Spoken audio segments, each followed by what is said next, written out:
Hidden কোনো কিছু নাই, এবং ইউনিভার্সিটিগুলো ওয়ার্ল্ড র্যাঙ্কিংয়ে খুব হাই আছে, খুবই অ্যাফোর্ডেবল। বাংলাদেশে পড়াশোনা করলে যেরকম কস্ট হবে চায়নাতে এর চেয়ে কমই হয়। আমি আউট অফ 10 9.5 দেবো। আসসালামু আলাইকুম everyone, it's miss Srabanti from your education. আজকে আবারও একটি ভিসা সাকসেস স্টোরি নিয়ে চলে এসেছি। আমার সাথে রয়েছেন রোহিত রহমান ভাইয়া। সে হচ্ছে মাস্টার্সের জন্য অ্যাপ্লাই করেছে আমাদের মাধ্যমে। সো আজকে সে হাতে ভিসা পাচ্ছেন। সো চলুন তার ভিসা সাকসেস স্টোরিটা আমরা তার কাছ থেকে শুনে আসি। ভাই, আপনার ইন্ট্রোডাকশনটা দর্শকদের একটু দিয়ে দেবেন। আসসালামু আলাইকুম, আমি রোহিত রহমান।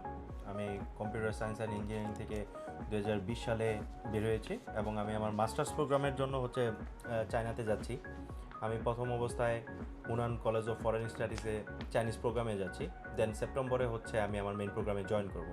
ওকে, আচ্ছা ভাইয়া, বেসিক্যালি হচ্ছে মানে ম্যাক্সিমাম স্টুডেন্টের ডেফিনেটলি একটা প্ল্যান থাকে যে আমি বাংলাদেশ থেকে হচ্ছে বিএসসিটা কমপ্লিট করে আমি মাস্টার্স জন্য ভালো একটা কান্ট্রিতে মুভ করব।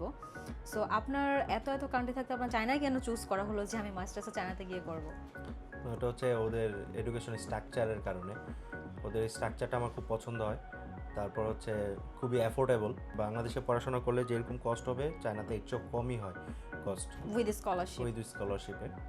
তো হচ্ছে ওভারঅল হচ্ছে অন্যান্য কান্ট্রির তুলনায় হচ্ছে চায়নাতে পড়াশোনার মান খুবই ভালো, এবং ইউনিভার্সিটিগুলো ওয়ার্ল্ড র্যাঙ্কিংয়ে খুব হাই আছে। এটা কি আপনার আগে থেকে কোনো প্ল্যান করা ছিল নাকি রিসেন্টলি আপনার মনে হলো যে হচ্ছে চায়নাটা আপনার জন্য বেটার? না, আমি বিচার বিবেচনা করেছি যে আসলে কোনটা বেটার হবে আমার জন্য।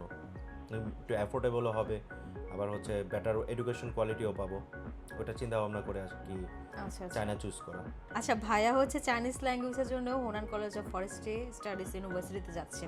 হ্যাঁ, ইভেন আপনি পরবর্তীতে মাস্টার্সে এখন জাস্ট আপনি ল্যাঙ্গুয়েজ কোর্সটা কমপ্লিট করবেন, দেন আপনি পরবর্তীতে আমার মাস্টার্সের জন্য মেইন প্রোগ্রামে আদার্স ইউনিভার্সিটিতে। সো ইভেন আমাদের প্রসেসও এগুলো চলছে। সো ভাইয়া, চায়না নিয়ে সবারই একটা ফিউচার গোল থাকে।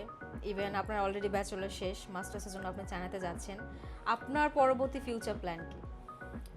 পরবর্তীতে ফিউচার প্ল্যান হচ্ছে যে চায়নাতে যাব, চায়নার যে কারিকুলাম আছে তার সাথে নিজেকে ম্যাচ করাতে হবে প্রথমে। তারপর হচ্ছে ওরা ইনফরমেশন টেকনোলজি বা হচ্ছে সফটওয়্যারের দিক দিয়ে অনেক আগানো অন্যান্য কান্ট্রির তুলনায়, বাংলাদেশের তুলনায় বিশেষ করে। তো ওদের থেকে এই সিস্টেমগুলো শিখবো, আমার যতটুকু শেখা দরকার। তারপরে ব্যাক টু বাংলাদেশ।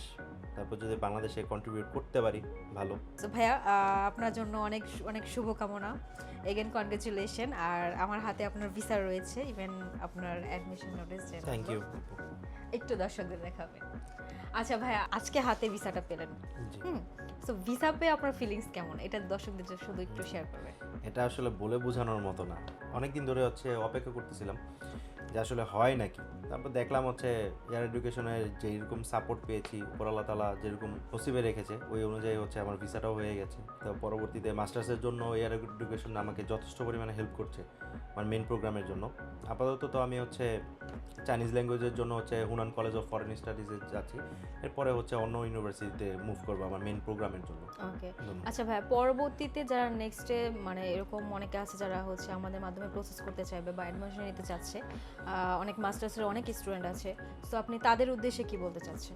যদি পরবর্তীতে স্টুডেন্ট হচ্ছে চায়না নিয়ে ইন্টারেস্টেড থাকে তাহলে হচ্ছে নিশ্চিন্তে এয়ার এডুকেশনের উপরে ট্রাস্ট করতে পারে। আমি তাদের কথাবার্তায় সব কিছুতে ট্রান্সপারেন্সি পেয়েছি, কোনো হিডেন কোনো কিছু নাই বা কোনো কিছু লুকায়িত কোনো কিছু নেই। যা হবে তা ফ্র্যাঙ্কলি বলে দেয়। এটাই আমি, যদি কেউ যেতে চায় না পড়াশোনার পারপাসে, তাহলে হচ্ছে এয়ার এডুকেশনের সাথে যোগাযোগ করা দরকার, বা হচ্ছে ভালো হবে তাদের জন্য। ওকে, আচ্ছা, চায়নার জন্য তো অনেক এজেন্সি আছে বাংলাদেশে যারা চায়না নিয়ে কাজ করে, ভালো সার্ভিসও দিয়ে থাকে। সো এত এত এজেন্সি থাকতে আপনার কেন মনে হলো যে এয়ার এডুকেশনে থেকে প্রসেস করি, বা এডুকেশনকে আপনি কিভাবে পেলেন?